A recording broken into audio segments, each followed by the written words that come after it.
మిత్రులారా నమస్తే.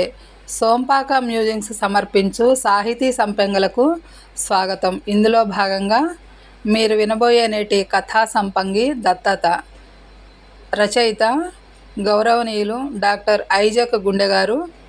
వీరిని గురించిన చిరుపరిచయం విందాం. ఆంధ్ర విశ్వవిద్యాలయం నుండి MBA PhD పట్టాను సంపాదించారు. అసోసియేట్ ప్రొఫెసర్గా సేవలందిస్తున్నారు. వీరు పుట్టి పెరిగింది నూతలపాడు గ్రామం, పర్చూరు మండలం, బాపట్ల జిల్లా, ఆంధ్రప్రదేశ్. వీరి తల్లిదండ్రులు గౌరవనీయులు సమూయేలు గారు మరియు శారమ్మ గారు. సాహిత్య వివరాల్లోకి వెళదామండి. వీరి కుటుంబంలో ఎవరు సాహిత్యకారులు లేకపోయినా చిన్నప్పటి నుంచి సాహిత్యం అంటే ఎంతో ఇష్టము, మక్కువను పెంచుకున్నారు. ప్రతి ఆదివారం ప్రత్యేక సంచికలో వచ్చే కథలు చదివేవారు. ఆ తర్వాత కవిత్వము, నవలలు చదవటం ప్రారంభించారు. కాలేజీ రోజుల్లో కవిత్వము, పాటలు వ్రాసి వినిపించటం వీరి హాబీ. ఇప్పటి వరకు 40 కవితలు రాసి వాటిని ఎక్కడ నువ్వు అనే పేరుతో ఓ కవితా సంపుటిగా ప్రచురించారు. 15 కథలను రాయగా ఈ కథలన్నీ కూడా ఉషా పక్షపత్రిక, ఉషా వారపత్రిక, నిత్య మాసపత్రిక, తపస్వి మనోహరం అంతర్జాల పత్రిక, అట్లాగే నవమల్లెతీగ కథల సంకలనంలోనూ, ముళ్ళ చినుకులు కథా సంకలనంలోనూ ప్రచురించబడ్డాయి. ప్రస్తుతం ఒక నవలను రాయటం ప్రారంభించి కొనసాగిస్తున్నారు. ఇప్పటి వరకు వీరు అందుకున్న అవార్డులు, రివార్డులను గురించి కూడా తెలుసుకుందాం. తెలుగు వెలుగు సాహితీ వేదిక ఉగాది పురస్కారం 2022లో సాధించారు.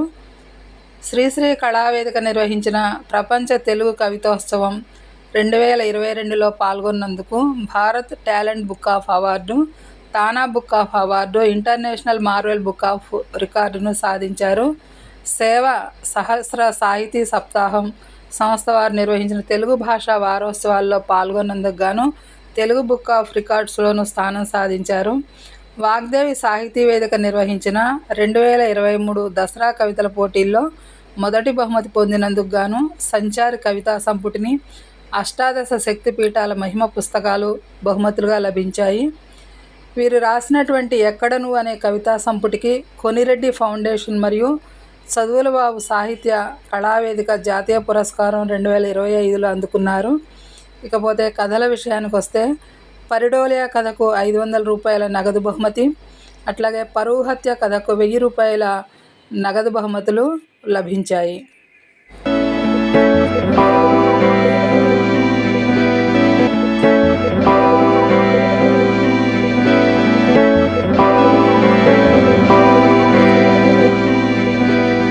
మీరు వింటున్న ఈ దత్తత అనే కథ ముల్కనూరు సాహితీ పీఠం మరియు నమస్తే తెలంగాణ సంయుక్తంగా నిర్వహించిన కథల పోటీలో 3000 రూపాయలు నగదు బహుమతిని గెలుచుకున్నది. ఆర్కిటెక్ట్ అయిన నేను కొత్తగా కట్టబోయే అపార్ట్మెంటు డిజైన్ బ్లూ ప్రింట్ తయారు చేయడానికి సీరియస్గా పనిచేసుకుంటున్నాను. ఫోన్ మోగడంతో విసుగ్గా చూసా. అమ్మ కనిపించింది డిస్ప్లే మీద. వెంటనే ఫోన్ ఎత్తి హలో అన్నా. సార్, అమ్మగారు ఉన్నట్టుండి గుండె దగ్గర చెయ్యి పెట్టుకుని నొప్పి నొప్పి అని బాధపడుతున్నారు. మీరు త్వరగా ఇంటికి రండి చెప్పింది పని మనిషి. సరే వెంటనే వస్తున్నాను అని ఫోన్ పెట్టేసి అంబులెన్స్కి ఫోన్ చేశా. ఈలోగా కారులో వేగంగా ఇంటికి చేరుకున్నా. వెళ్ళేసరికి అమ్మ నొప్పితో విలవిల్లాడిపోతోంది. గబగబా దగ్గరకు వెళ్ళి ఏమైందమ్మా అని అడిగాను. గుండెల్లో నొప్పిగా ఉందిరా అంది ముద్ద ముద్దగా. ఆమెకు ఒళ్ళంతా చెమటలు పట్టేశాయి. వెంటనే ఆమెను పని మనిషి సహాయంతో ఏసీ గదిలోకి మార్చాను. ఫ్యాన్ కూడా వేసి ఆమెకు ధారాళంగా గాలి ఆడేలా చేసి గ్లాసులో నీళ్లు తెచ్చి తాగించాను. ఆమె ఎక్కువగా తాగలేకపోయింది. ఆమెకు పట్టిన చెమటల్ని నా కర్చీఫ్తో తుడుస్తూ సపర్యలు చేస్తూ పక్కనే కూర్చున్నాను. ఈలోగా అంబులెన్స్ రావడంతో హాస్పిటల్కి తీసుకువెళ్ళా. హాస్పిటల్ సిబ్బంది వెంటనే ICUకి చేర్చారు అమ్మను. డాక్టర్ గారు ECG తీసి తీవ్రమైన గుండెపోటు వచ్చిందని, ప్రస్తుతం పరిస్థితి సీరియస్గా ఉందని చెప్పి శ్వాస తీసుకోవడానికి కూడా ఇబ్బంది పడుతుండటంతో వెంటిలేటర్ పైన ఉంచారు. వెంటనే బైపాస్ ఆపరేషన్ చేయాలని కొంత డబ్బు డిపాజిట్ చేయమని చెప్పారు. అలాగేనని కొంత డబ్బు కట్టి వచ్చాను. వాళ్ళు ఆపరేషన్ చేసేలోపే అమ్మ చనిపోయింది. నా భార్య శ్రీలతకు ఫోన్ చేసి విషయం చెప్పమని ఓ నర్సుకి చెప్పడంతో ఆమె చెప్పింది. హాస్పిటల్ వాళ్ళు శవాన్ని తీసుకెళ్ళమని చెప్పడంతో మార్చురీ వ్యాన్ కోసం ఎదురు చూస్తున్నాను. శ్రీలత ఆఫీస్ నుంచి వస్తూ 6 ఏళ్ల కొడుకు దేవాన్ష్ని స్కూల్ నుంచి తీసుకొచ్చింది. వాడు వస్తూనే, నాయనమ్మకి ఏమైంది నాన్న అని అడిగాడు. హార్ట్ అటాక్ అన్న ఏడుస్తూ. నా గొంతు దుఃఖంతో పూడుకుపోయింది. భుజం చుట్టూ చేతులేసి నన్ను హత్తుకున్నాడు సానుభూతిగా. బాధపడకండి, భుజంపై చెయ్యి వేసి ఓదార్పుగా అన్నది నా భార్య. అమ్మ శవాన్ని తీసుకుని ఇంటికి వచ్చాను. ఉదయం ఆఫీస్కి వెళ్ళేటప్పుడు జాగ్రత్తగా వెళ్ళు నాన్న అని చెప్పిన అమ్మ సాయంత్రం ఇంటికి శవమై వచ్చింది. పక్కింటి వాళ్ళు వస్తే ఎవరెవరికి చెప్పాలో చెప్పి అందరికీ తెలియజేయమన్నాను విషయాన్ని. అమ్మ తన డైరీలో కొన్ని ఫోన్ నెంబర్లు రాసుకుంది. అవి చూసి వాళ్ళకు కూడా ఫోన్ చేసి విషయం చెప్పించాను. అమ్మ యొక్క శవాన్ని ఏసీ బాక్సులో పెట్టించి ఇంటి ముందు టెంట్ వేయించాను. ఆమె తల దగ్గరే కుర్చీ వేసుకుని కూర్చున్నాను. ఆమె ముఖం వైపు చూశాను. ప్రశాంతంగా నిద్రపోతున్నట్లుగా ఉంది. ప్రశాంతమైన నిద్ర అంటే మరణమేనేమో అని నాకు గాఢంగా అనిపించింది. రాత్రి 7 గంటలైంది. నా ఆఫీస్ స్నేహితుడు ఉమేష్ వచ్చాడు. ఓ జోక్ చెప్పి నన్ను నవ్వించి ఆ బాధలోంచి బయటపడేసే ప్రయత్నం చేశాడు. వాడి జోక్ విని నిర్లిప్తంగా నవ్వాను. ఆ నవ్వులో ఎటువంటి జీవము లేదు, లావాలా ఉబిక వస్తున్న దుఃఖం తప్ప. కొద్దిసేపు నా పక్కన కూర్చుని వాడు వెళ్ళిపోయాడు. నా భార్య భోజనం చేయమని చెప్పింది. నాకు తినాలనిపించలేదు, వద్దని చెప్పాను. అర్థం చేసుకుని తను వెళ్ళిపోయింది. 10 గంటలయింది. ఒకతను వచ్చి అమ్మను కాసేపు చూసి, నీతో మాట్లాడాలి, కొంచెం పక్కకు వస్తావా అన్నాడు. ఎందుకు అన్నట్టుగా చూశాను అతని వైపు. చెప్తాన్రా అన్నాడు అభ్యర్థనగా. డిసెంబర్ కావడంతో కాస్త చలిగా ఉంది. చెప్పండి అన్నాను అతని వైపు చూసి.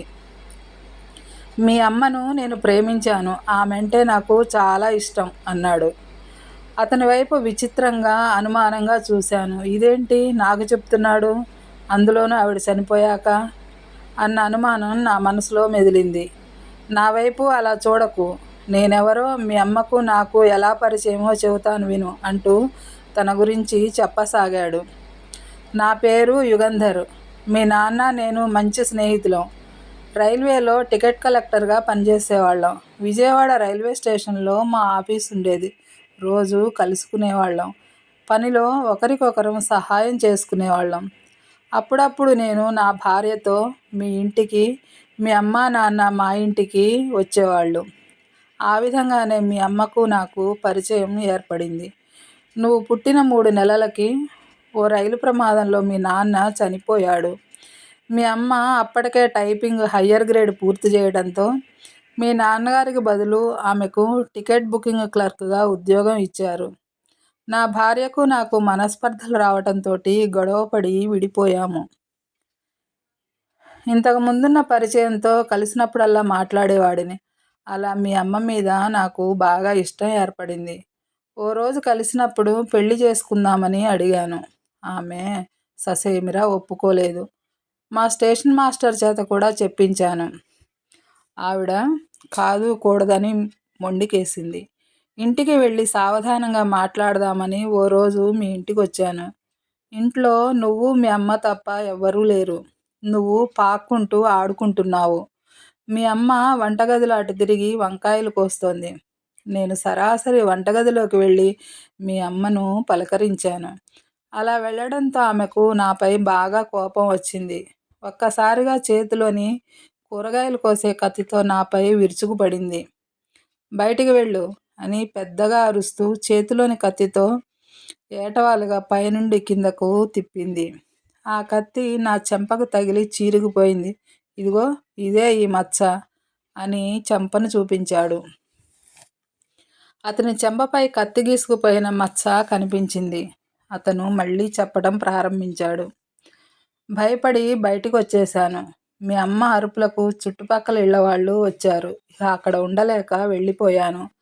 ఆ తర్వాత రైల్వే స్టేషన్లో ఎక్కడైనా కనిపించినా నేను పలకరించను, నాతో మాట్లాడటం మానేసింది. ఆ తర్వాత కొన్నాళ్లకు నాకు ట్రాన్స్ఫర్ అయ్యి ఈ ఊరొచ్చి రిటైర్ అయ్యి ఇక్కడే స్థిరపడ్డాను. ఏడాది క్రితం అనుకోకుండా ఓ ఫంక్షన్లో కలిశాం. నేను క్షమాపణ చెప్పి మీ అమ్మకు ఫోన్ నెంబర్ ఇచ్చాను అని కాసేపు ఆగాడు. మరి మా అమ్మకు మీ మీద కోపం తగ్గిందా అని అడిగాను. ఆ విషయం నాకు తెలియదు, క్షమాపణ అయితే చెప్పాను అన్నాడు. మళ్ళీ పెళ్లి గురించి మీరు మాట్లాడలేదా అని అడుగుదామనుకున్నాను, కానీ హేళన చేసినట్లుగా ఉంటుందని ఊరుకున్నాను. మళ్ళీ ఆయనే, సరే ఆలస్యం అవుతోంది, వెళ్ళి మళ్ళీ రేపు వస్తాను అన్నాడు. అతను వెళ్ళిపోగానే తిరిగి వచ్చి అమ్మ తల దగ్గరే ఉన్న అదే కుర్చీలో కూర్చున్నాను. 12 గంటల తర్వాత బాగా పొద్దుపోయింది. అత్తయ్య దగ్గర నేను కూర్చుంటాను, మీరు వెళ్ళి పడుకోండి అంది నా భార్య వచ్చి. లేదు లేదు, నువ్వే వెళ్ళి పడుకో అన్నాను. ఆమె వెళ్ళిపోయింది. రేపటి నుంచి అమ్మ ఉండదనే ఊహే నాకు చాలా భయాన్ని, దిగమింగుకోలేని బాధను కలిగిస్తోంది.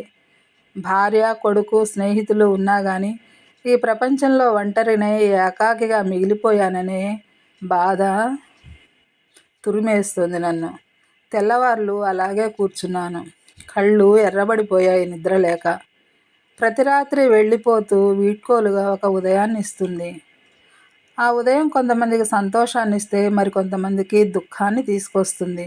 కానీ ఈ ఉదయం మాత్రం నాకు అంతులేని విషాదాన్ని తీసుకొచ్చింది. తెల్లవారిన తర్వాత ఇంకా కొంతమంది వచ్చారు అమ్మని చూడటానికి. 8 గంటలైంది. ఒక ఆమె వచ్చి నా పక్కనే కూర్చుంది. కాసేపు అమ్మ వైపు తదేకంగా చూసి బాధపడింది. నా వైపు తిరిగి, అమ్మ తను చిన్ననాటి స్నేహితులమని చెప్పింది. ఇద్దరిది ఒకటే ఊరట, కలిసి చదువుకున్నామని. చిన్నప్పుడు అమ్మ ఎంతో చలాకీగా, హుషారుగా ఉండేదని కూడా చెప్పింది. అమ్మ బాల్యంలో ఎంత సంతోషంగా గడిపిందో ఆమె మాటల్లోనే తెలిసిపోతోంది. ఇప్పటి పిల్లలకి అంత స్వేచ్ఛా, సంతోషం ఎక్కడున్నాయి? గాడిదల్లా పుస్తకాల బరువు మోస్తూ ర్యాంకుల కోసం కుస్తీ పట్టడం తప్ప. నా కొడుకుని చూస్తే జాలేసింది. నేను వెళ్తాను బాబు, 4 రోజుల నుంచి జ్వరం, తప్పనిసరి మందులు వేసుకుని వచ్చాను అన్నది. సరే అన్నాను నేను. ఆమె వెళ్ళిపోయింది. మధ్యాహ్నం తర్వాత కట్టిక తయారు చేశారు. అమ్మని సిద్ధం చేసుకుని శ్మశానానికి తీసుకువెళ్ళటానికి. ముందు నేను నిప్పుకుండతో, నా వెనుక 4 అమ్మని మోసుకొస్తూ, వాళ్ళ వెనక మిగతా వాళ్ళంతా బయలుదేరాం. అమ్మ వెళ్ళిపోవటం ఆకాశానికి ఇష్టం లేనట్లుంది. సన్నగా ఏడుస్తోంది. కట్టెలు పేర్చి చితికి నిప్పంటించాం. నాన్న చనిపోయిన తర్వాత నా కోసమే ఒంటరిగా బతికి కష్టపడి పనిచేసి రూపాయికి రూపాయి కూడబెట్టి నన్ను అమెరికా పంపించి మరీ చదివించి ఇంతవాణ్ణి చేసి ఆ కట్టెల్లో ఓ కట్టిగా కాలిపోయింది ఆమె. ఆమెతో పాటు ఆమె కష్టాలు, కన్నీళ్ళు కూడా. అందరూ వెళ్ళిపోయారు. కుండలో చితాభస్మం తీసుకుని బయలుదేరుతుండగా కొద్ది దూరంలో యుగంధర్ నిలబడి ఉన్నాడు. ఎప్పుడొచ్చారు అని అడిగాను. నీ వెనకే జనంతో పాటే వచ్చాను అన్నాడు. ఆయన ముఖంలో బాధ, దుఃఖం కనిపించాయి. నాతో పాటే ఇంటి వరకు వచ్చాడు. టెంటు, కుర్చీలు అన్నీ సర్దేసి అంతా పూర్తయ్యేసరికి సాయంత్రం అయింది. 2 రోజుల నుండి ఏమీ తినలేదు, బాధపడటానికైనా ఓపిక ఉండాలి కదా, ముఖం కడుక్కుని తినండి అని నా భార్య అనటంతో బ్రష్, స్నానం చేసి కొంచెం తిన్నాను. రాత్రయ్యాక పడుకున్నా కానీ నిద్ర పట్టలేదు. కొడుకుని నిద్రపుచ్చి నా దగ్గరకు వచ్చి, ఏంటి ఇంకా పడుకోలేదా అని అడిగింది నా భార్య. నిద్ర రావటం లేదని చెప్పాను. మనతో ఉండే ప్రతి మనిషికి చివరి రోజంటూ ఒకటి ఉంటుంది. వాళ్ళు చనిపోతే మన జీవితంలో నుంచి వెళ్ళిపోతారు. వాళ్ళతో పాటు వాళ్ళు పోషించిన పాత్ర కూడా వెళ్ళిపోతుంది. కానీ వాళ్ళ జ్ఞాపకాలు మాత్రం మనతోనే ఉండిపోతాయి. వాటినే తలుచుకుంటూ బాధపడితే జీవితం ముందుకు సాగదు. మనిషి జీవితం ఒక నదీ ప్రవాహం లాంటిది. అది ఎప్పుడూ ముందుకే సాగుతుంది కానీ వెనక్కి రాదు. ఆ ప్రవాహానికి ఏదైనా అడ్డొస్తే వాటిని తొలగించుకుని వెళుతుంది. అలా వీలు కాకపోతే పక్కగా ప్రవహిస్తుంది. మనిషి జీవితం కూడా అంతే. ఏదైనా జరగరానిది జరిగితే తప్పుకుని ముందుకు వెళ్ళాలే తప్ప అక్కడే ఆగిపోకూడదు. జరిగిన దాని గురించే ఆలోచిస్తే బాధ తప్ప ఏమీ మిగలదు. ఎక్కువ ఆలోచించకుండా పడుకోండి అని చెప్పి నన్ను పడుకోబెట్టింది. మనిషి మరణిస్తే కలిగే బాధ ఇదే మొదటిసారి అనుభవం. అందులోనూ కన్నతల్లి మరణం. అప్పుడే ఎక్కడో చదివిన ఓ కవిత గుర్తుకొచ్చింది. మరణకాలం విసిరేసిన ఓ విధి ప్రతి మనిషి చివరి మజిలి మనుషుల్ని విడదీసేందుకు ఏ కొలిమిలోనూ ప్రయోగశాలలోనూ తయారు చేయని ఓ ఆయుధం. ఏ మనిషి అడ్డుకోలేని ఆపలేని ఓ సంఘటన. పాత్ర ముగిసిన జీవితాల్ని కనుమరుగు చేసే ఓ ఇంద్రజాలం. బతుకున్న వాళ్ళు చనిపోయిన వాళ్ళని తలుచుకుని గుర్తు చేసుకుని బాధపడే ఓ అవస్థ జీవితం. బంధాలు అశాశ్వతం, మరణమే శాశ్వతం.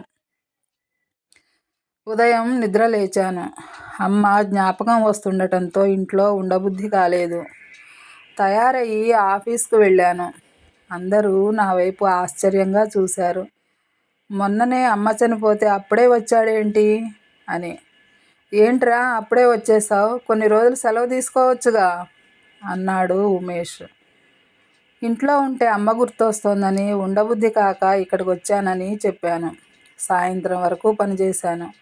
అందరూ ఇంటికి వెళ్ళిపోతుంటే నేను బయలుదేరాను. కానీ వెళ్ళబుద్ధి కాలేదు. ఓ పార్కులోకి వెళ్ళి సిమెంట్ బెంచి మీద కూర్చున్నాను. నాకెదురుగా 2 దంపతులు. వాళ్లతో పాటు వాళ్ళ కొడుకు కూడా ఉన్నాడు. ఆ పిల్లాడి వయసు ఇంచుమించు నా కొడుకు వయసే ఉంటుంది. వాళ్ళ నాన్న సెల్ ఫోన్లో పాటలు పెడితే అందులో నుండి వచ్చే సంగీతానికి అనుగుణంగా వాడు సంతోషంతో డ్యాన్స్ చేస్తున్నాడు. వాళ్ళమ్మ చప్పట్లు కొడుతూ వాడిని ప్రోత్సహిస్తోంది.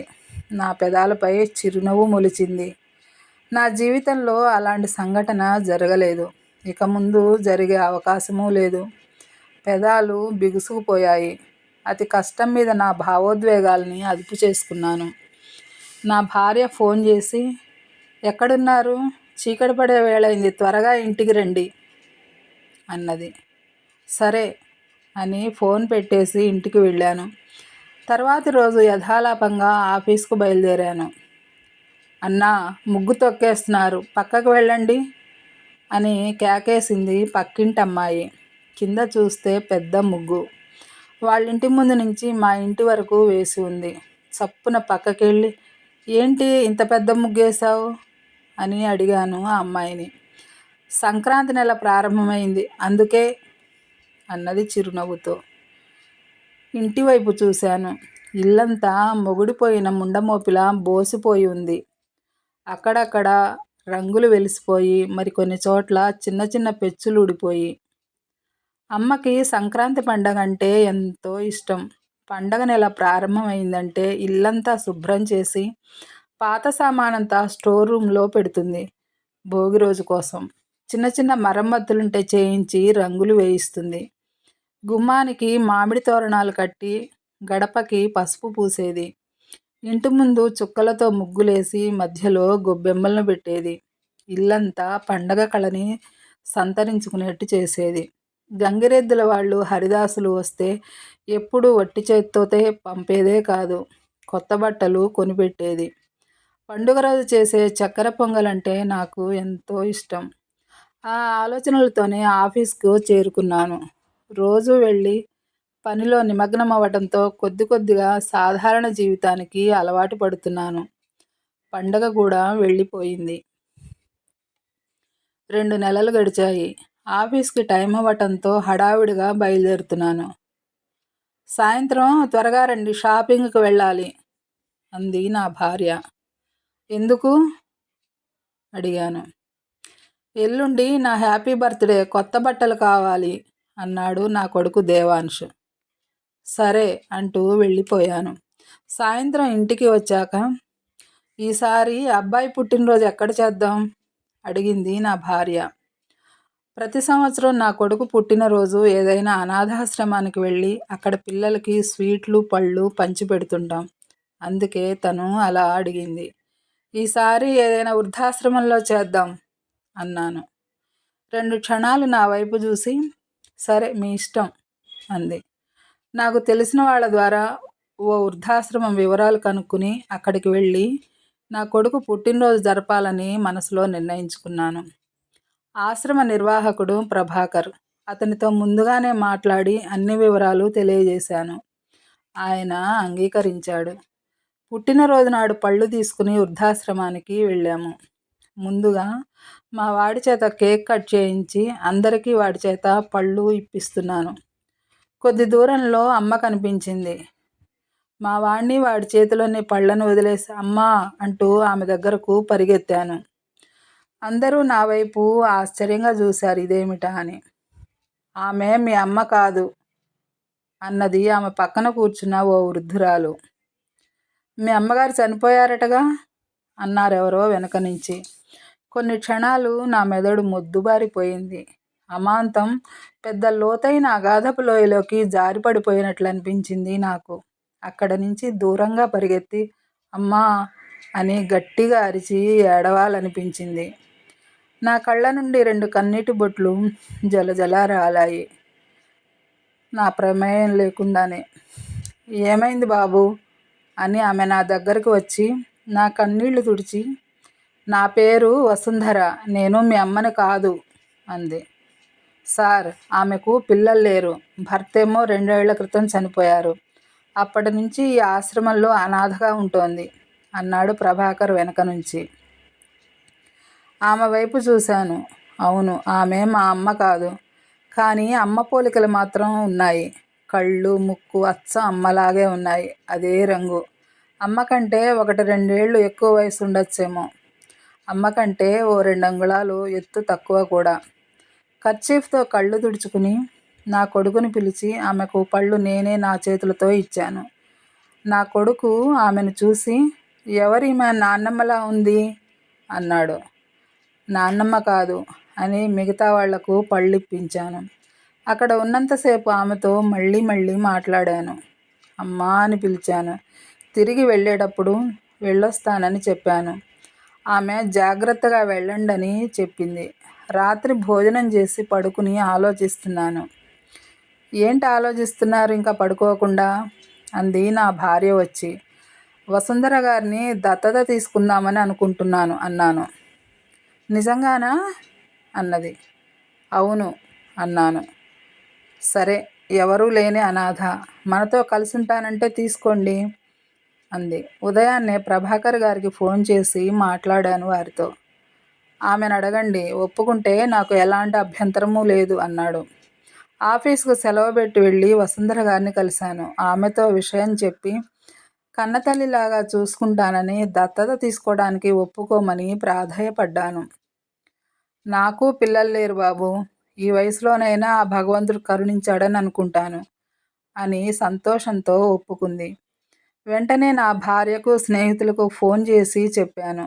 ఎంతో ఉత్సాహంతో ఇంటికి చేరుకున్నాను. అమ్మ గదికి వెళ్ళాను. అంతా శుభ్రం చేశాను. నాకు తెలిసిన తాపీ పని వాళ్ళని పిలిచి ఇల్లంతా చిన్న చిన్న రిపేర్లు ఉంటే బాగు చేయించాను. రంగులు కూడా వేయించాను. అమ్మ గదికి ఏసీ పెట్టించాను. వసుంధర గారిని దత్తత తీసుకుంటానని, ఆమెను నా కన్నతల్లిలా చూసుకోబోతున్నానని ఆఫీసులో చెప్పాను. ఆ రోజు అందరికీ భోజనాలు ఏర్పాటు చేస్తున్నానని, తప్పకుండా ఇంటికి రావాలని ఆహ్వానించి మరీ వచ్చాను. నా వెనుక కొంతమంది గుసగుసగా మాట్లాడుకుంటున్నారు. అదేంటి, రేపో మాపో చావబోయే ముసలిదాన్ని దత్తత తీసుకుంటా అంటున్నాడు, వీడికేమైనా పిచ్చా? ఓ అనాథ బాలుడిని దత్తత తీసుకుని చదివిస్తే పెద్దవాడాక కట్నం బాగా వస్తుంది కదా. డబ్బుంటే సరిపోతుందా? అనుభవించే ఇది లేదు. నేనైతేనా రోజుకో అమ్మాయితో అన్నాడు ఈ మధ్య కొత్తగా చేరిన ఓ కుర్రాడు. అవన్నీ కూరలో కరివేపాకులా తీసి పారేశాను. దత్తత తీసుకునే రోజు రానే వచ్చింది. నా మనసెంతో ఉల్లాసంగా, ఆనందంగా ఉంది. ఒక్కసారిగా చిన్నపిల్లాడిలా మారిపోయాను. గుమ్మానికి మామిడి తోరణాలు కట్టాను. భార్య చేత గడపకి పసుపు పూయించాను. పక్కింటి అమ్మాయిని బతిమాలి ఇంటి ముందు ముగ్గు వేయించాను. ప్రభాకర్ దత్తత స్వీకారానికి ముందు ఓ సభను ఏర్పాటు చేశాడు. అక్కడికి స్నేహితుల్ని, తెలిసిన వాళ్లను పిలిచాను. ఇప్పటి వరకు అనాథల్ని, చిన్నపిల్లల్ని దత్తత తీసుకోవటం మనం చూసాం.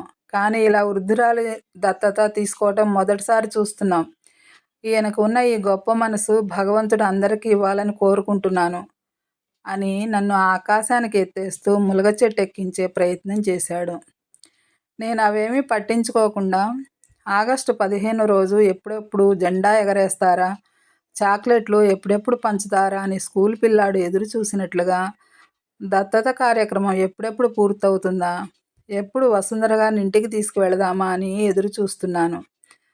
కార్యక్రమం పూర్తయింది. వసుంధర గారిని ఇంటికి తీసుకువెళ్ళాను. అమ్మా అని పిలిచాను ఎంతో ప్రేమగా. ఎందుకో తెలుగు భాషలో అంతకన్నా మధురమైన పదం లేదనిపించింది. మళ్ళీ అమ్మ దొరికినందుకు ఆ దేవుడికి కృతజ్ఞత చెప్పుకున్నాను మనసులో. అమ్మకి తన గది చూపించాను. ఆ గది తనదే అని, ఆ గదిలోని వస్తువులన్నీ తననే వాడుకోమని చెప్పాను. ఆమె చాలా సంతోషించింది. అమ్మకు ఏమి ఇష్టమో అడిగి తెలుసుకుని భోజనాలు ఏర్పాటు చేశాను. సాయంత్రం ఆఫీస్ స్నేహితులు కొంతమంది వచ్చి తినేసి వెళ్ళిపోయారు. నేను నా కుటుంబం అమ్మతో కలిసి భోజనం చేశాము. అమ్మ ఒడిలో తలబెట్టుకుని పడుకున్నాను. గాఢంగా నిద్రపట్టింది. నన్ను అలా పడుకోబెట్టి ఎప్పుడు లేచి వెళ్ళిందో తెలియదు. చాలా రోజుల తర్వాత నేను ఎంతో ప్రశాంతంగా నిద్రపోయాను. తెల్లవారింది. ఆఫీస్ నుండి ఉమేష్ ఫోన్ చేశాడు. Apartment design blue print builder త్వరగా పూర్తి చేసి ఇవ్వమన్నాడని. వెంటనే ఆఫీస్కి రమ్మని చెప్పాడు. నేను హడావిడిగా ఆఫీస్కు బయలుదేరాను. ఎక్కడికి బాబు అని అడిగింది అమ్మ. ఆఫీస్కి వెళ్తున్నానమ్మా చెప్పాను. టిఫిన్ చేసి వెళ్ళు అన్నది. టైం లేదమ్మా, వచ్చాక తింటానులే అన్నాను. ఒక్క నిమిషం బాబు అని గబగబా 2 ఇడ్లీలు చట్నీ ప్లేట్లో పెట్టుకుని నా దగ్గరకు వచ్చి తిను బాబు అంటూ గోరుముద్దలు తినిపించింది. గబగబా తినేసి నీళ్లు తాగి బయలుదేరాను. తిన్నది 2 ఇడ్లీలు అయినా నా కడుపు నిండిపోయింది. సంతోషంతో నా మనసు ఉప్పొంగింది. మిత్రులారా, కథ సమాప్తం. మీకు ఈ కథ నచ్చినట్లయితే తప్పకుండా లైక్ చేయండి, కామెంట్స్ రాయండి, మిత్రులకు షేర్ చేయండి. అట్లాగే సబ్స్క్రైబ్ చేయని మిత్రులుంటే తప్పకుండా సబ్స్క్రైబ్ చేయండి, నన్ను ఎంకరేజ్ చేయండి. మళ్ళీ మంచి కథతో రేపు మీ ముందుంటానండి. అంతవరకు సెలవు. ధన్యవాదాలు.